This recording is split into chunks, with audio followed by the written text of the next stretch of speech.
So to start, I'm going to ask you 3 questions. My first question is, do you care about climate change? I know I do. My second question is, do you feel like you can make an impact when it comes to climate change? Maybe. My third question is, what did you do with the first hour of your morning? Well, I'll tell you what the average Australian did with the first hour of their morning. They got up and they checked their phone, had a shower for 7 minutes, they checked their emails, they did their laundry and put it in the dryer, they had their breakfast, eggs, bacon, toast, they did their dishes in the dishwasher, then they grabbed a coffee. So as you can see this figure behind me, it represents the grams of carbon emissions created from those tasks.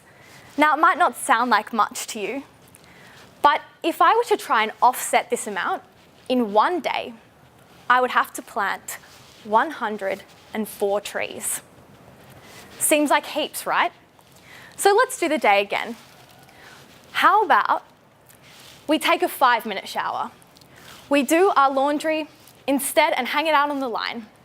We skip the bacon, we wash the dishes with our hands, and instead of having our coffee from a takeaway cup, we use a keep cup. Now, wouldn't it be great if we could see cuts like to our carbon emission of half and half the amount of trees, just as simple as that? And wouldn't it be great to have a platform that would show us all of these different ways that we could cut our carbon emission in a simple and fun way? And most fantastic of all, wouldn't it be great if we could compete against our friends and we could earn rewards? Welcome to Seedling. Seedling is a game for beating climate change. It uses gamification to encourage people to complete small environmental tasks each day to develop an educated and empowered community that lives sustainably. I'm Liv, and I'm the founder, and I'm going to explain to you how Seedling as a business works. So Seedling is focused on the user, and the central focus is having a simple, integrated, intelligent and fun platform. It's targeted towards millennials because not only are they the group that use their phone the most, but they're also the group that cares the most about climate change. It employs user experience strategies developed by the UCID Chai group, which makes it very addictive, simple and intelligent to use. It has 2 sources of revenue. The first source is through advertising. As we know, there are a number of products and services in Australia that have sustainable or green objectives. So we've designed Seedling so that they're able to build their advertising into our platform. So they're better able to engage with people that are actually interested in buying their products. The second form of revenue comes through Seedling Teams. Seedling Teams is an extension of the product into software as a service provider for companies. Companies can purchase a license where they're then able to use the technology to quantify their environmental impact, as well as use the app within their own workplaces. Not only is this important for corporate environmental responsibility, but it's also fun, so it's good for company culture. Seedling has 4 main focuses for the strategic plan. Firstly, it's a focus on testing the app, looking at market research, ideation, and contacting key stakeholder groups. From there, it will then move into MVP app development, where a developer will be contacted, which will create an app that has simple functionality and a bare bones product. After that, the app will then be launched through an aggressive and heavy social media marketing program. Those users will then be onboarded and leveraged to create advertising opportunities and create revenue. After that, that revenue will be reinvested into creating a premium product with Seedling Teams, which then has better functionality and better usability. Because Seedling is a social enterprise generated to create education for people about the environment, it's mostly about covering operation costs. But I see the 3 main costs being creating the MVP app, a big marketing campaign, and hopefully creating the premium app. But I hope that will be covered by advertising revenue and the Seedling Teams revenue. Finally, Seedling has 3 aims. The first is to empower people. The second is to engage people. And the third is when I ask you that question again, do you think I can make a difference when it comes to climate change? You'll say yes, with Seedling. Thanks.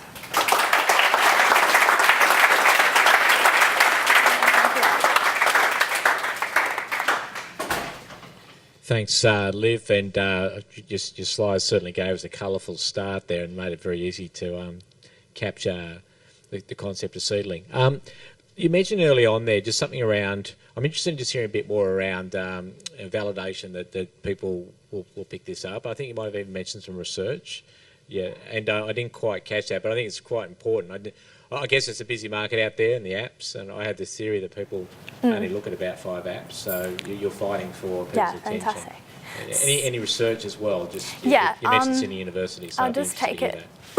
So there are 2 main concepts to how I see you asking a question. The first one is, why will people pick up the app in the first place? And the second one is why people will continue to use the app. So the first place is more to do with the marketing strategy. So I've kind of aimed between the 4 different stages. Firstly, I kind of begin with developing relationships with environmental groups, and I've begun that with the Australian Youth Climate Coalition. Basically, you approach them, you say, I know your users will be interested in my platform, and then you have a group of people that are really committed and you onboard them to begin with, and then you've got that user base to work on. Also, obviously, because we're targeting millennials, social media is really important. I have a marketing background, so obviously integrating that through a number of different platforms, including Facebook and Instagram, and that comes under some of the user design. Actually, I'll show you. This is the feed screen, and the feed basically allows social media sharing. So you're kind of generating this, you can share between the platform and your own social media, so hopefully generating some traction. When it comes to the user experience or the user interface, I've basically taken the concept of gamification, as well as some research about ubiquitous user modelling, which comes from the CHI group, which is part of the IT Society at Uni Sydney. And basically, they do a lot of research into the way, they mostly focus on education, which is good because obviously I want my app to educate. But they look at how we can generate technology that is really simple and integrated to use, so it becomes intelligent and it learns, not in the sense of like machine learning, but more simple things, that the way that the user is interacting with the interface. So hopefully what will happen, a simple example of that is, say you are a cyclist, so the app sees that you're often ticking off the cycling tasks, so then it starts to preference those tasks and tasks associated with that, so that every time you're using the app, it's simple. It's like, oh, the cycling task is there at the top of my feed. I'll just click that. So that's the kind of ubiquitous thing. And then with gamification theory, that's just enhancing social psychology with rewards. So you complete a task, you get seeds, that's a reward. And also social theory, because you're competing in leaderboards against your friends, and it ensures that it's more of a game and it's addictive.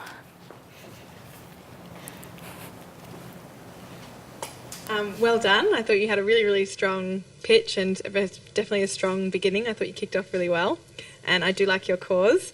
I wanted to ask, have you looked at what the existing alternatives are out there that you will be competing with, and also that might be good proxies to find out, well, how many users do they have, how often are they using it, et cetera, et cetera. So yeah, just looking at the competitive landscape. Yeah, you'll have to excuse this slide because it's taken straight from my business plan. But Did I miss that? Did you talk? Sorry? Did you no, talk? no, Oh, okay. I've just got some slides to aid my questions. So I've got 4 main competitors in the space. My main competitor is on the left behind me, which is Julebug. It's based out of the US. So basically, it's a very similar platform to my own in the sense that users complete tasks. It's a little bit different to mine. I find the interface harder to use, which is why I've got this focus on ubiquitous research background. But what I can find that I learned from them is the way that they do their business models. They focus on sales to businesses. So they rebuild their app every time they want to sell it to businesses. They've been really successful. They've dealt with some companies in terms of, they've looked at IKEA, Baker Consulting, Siemens, and KPIT. So I've seen that they're able to be successful in that space. But I think that they're quite different to me because I think I find the platform much harder to use. It's not as backed by research. It's also operating in the US. The other two, there's an Australian venture that hasn't actually launched yet, but similar kind of idea. They've just done crowdfunding that could be more of a direct competitor to me because I know Julebug is really focused on the US market because it doesn't translate as well over when you use the app in Australia. And then the other two are just more carbon quantification apps. But yeah. Great. I love the idea of reducing the amount of CO2 that's being used by everybody, or being created by everybody, I should be more precise. One of the things I find interesting is this as being a social enterprise. I understand why you're doing it as a social enterprise, but if we were to fast forward to 3 years' time, and you're still looking at a proposition where you are potentially not receiving an income, how are you going to manage your own life? Because you are going to need to eat. No, I hope that after stage 3, so I'll go back to that slide as well. So I'm hoping that after stage 4, once so I'm envisioning that there'll be like a large period of investment when it comes to developing the MVP as well as the premium level app. But if I wanted to go down the path of more like aggressive commercialization, I think that would be possible, especially, there's twin aims with the app, At once I just want people to be educated. I want people to know what they can do when it comes to the environment. But further adoption in larger companies, upscaling the price, expansion of the platform, that gives me the opportunity to move to that sector if that's, if I'm taking it in that direction. I just think right now can't really conceptualize where it's going to go until I kind of get that user base going, and so I've got my kind of tail lights focused on getting the users going, getting the advertisers up. Thanks. The best commercialisation of student research. Before I give away the prize, I'd like to invite up Patrick Dunn, who's the event and program producer for Academy XI, who's again one of our sponsors of the Genesis program, to say a few words. Wasn't quite ready for this, but I kind of underdressed as well. Working at a startup, that's hopefully you guys will experience it. You're dressed way nicer than me. But anyways, back to the point. It was awesome to see some of the presentations here tonight, especially I think what's really cool is just that people are trying to find problems to really improve people's lives, help the world, change the world. I think that's awesome that people are trying to solve these problems rather than just think about, making more money, which is always good, but you can make money in a better way, of course. But that's me in 1 minute. I guess I'll give a bit of a shout out to my company. So basically, we do short courses in design and emerging tech. I think one of the past winners here, Antonia, she did our growth marketing course. So if you guys interested in any of that or you just want to have a chat, I'll be here for a round. And let's get this show started. Yeah. Sweet. Cool. Thanks, Patrick. Cool, and I should add that this prize also includes that free workshop that Patrick referred to. So the winner... Oh, beautiful. The winner of the best commercialisation of student research is Seedling.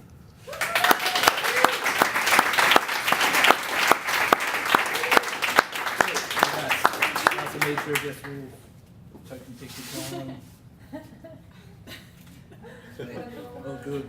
One more? Here we go. I didn't know how many people were coming, so... Take it. Got to hit my targets right. Here we go. Take that on. Well done, guys. Thanks for that.